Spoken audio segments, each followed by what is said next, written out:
Hi, இது phase 1 day 1 of my DSC journey.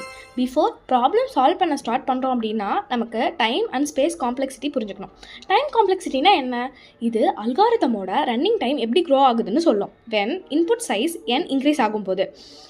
இம்பார்ட்டண்டான ஒரு பாயிண்ட்டு, இது செகண்ட்ஸ் மெஷர் பண்ணுறது கிடையாது, இது ஆப்ரேஷன்ஸ் க்ரோத் மெஷர் பண்ணுறது. For example, big O of 1 constant டைம்னு சொல்லுவாங்க.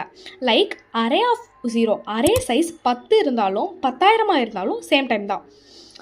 Big O of n linear டைம்னு சொல்லுவாங்க. ஒன் லூப் யூஸ் பண்ணுறோம் அப்படின்னா n இன்க்ரீஸ் ஆனால் ஆப்ரேஷன் சைஸும் இன்க்ரீஸ் ஆகும். So big O of n square quadratic time.